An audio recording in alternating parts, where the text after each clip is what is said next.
In the remote village of Cold Harrow, nestled deep in a valley where mist clung like a second skin, the old church had stood empty for decades. Its steeple leaned slightly, as if bowing under the weight of forgotten prayers. Lila, a folklorist in her 30s, arrived in Cold Harrow, chasing stories of the hollow choir. A legend about voices that sang without singers, heard only on moonless nights. She'd spent years documenting vanishing traditions, but this tale, whispered by elders with averted eyes, felt different, alive in a way that made her pulse quicken. Lila checked into the village's only inn, creaking building with a wary innkeeper who handed her a key and a warning: stay away from the church after dark. She nodded, but her notebook was already open, her pen scratching notes about the choir's Oragenza hymn that lured listeners into the woods, never to return. The locals avoided her questions, their faces tight, but one old woman muttered about a song that knows you. Lila's curiosity burned brighter. That night the sky was black, the moon hidden. The church loomed at the village's edge, its windows boarded, its door ajar like an invitation. The air was heavy, smelling of damp stone, and something sweeter, like rotting flowers. She stepped inside, her flashlight cutting through dust-choked air. The pews were splintered, the altar bare. But the silence was wrong to dense, like it was waiting. She pressed record, her voice steady as she narrated the date and location. Then she heard it, a faint hum like a chorus warming up, coming from beneath the floor. Lila knelt, her fingers brushing the cold stone, feeling a faint vibration.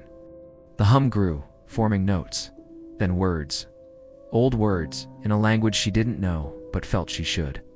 Her recorder word, capturing every sound, but the voices weren't just sound. They tugged at her, like threads pulling at her thoughts. Lila stood, her flashlight flickering. The voices sharpened, weaving into a melody that was both beautiful and wrong, like a lullaby sung through clenched teeth.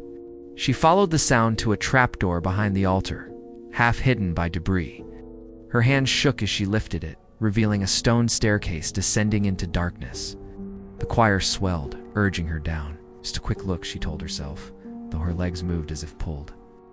The stairs spiraled deeper than seemed possible, the air growing colder, thicker. Her flashlight dimmed, its beam barely reaching the walls, which glistened with something slick and dark. The voices were clearer now, not singing but chanting, their words curling into her mind. Listen, join. Lila's recorder grew heavy in her hand, its red light blinking erratically. She tried to turn back, but the stairs behind her were gone, replaced by smooth stone. At the bottom, she found a chamber, its walls carved with figures, human shapes with hollowed-out faces, mouths open in silent song. In the center stood a pool of black liquid rippling without a source. The choir was deafening now, coming from the pool, from the walls, from inside her. Her flashlight died, but the chamber glowed faintly, the carvings pulsing in time with the chant. Lila's recorder slipped from her hand, splashing into the pool. The liquid surged, rising into a shape tall, featureless, its surface shifting like oil. It had no face, but it saw her, its presence pressing against her thoughts. The chant became a command: sing. Lila's mouth opened, and a sound came out, not her voice, but theirs, hollow and endless.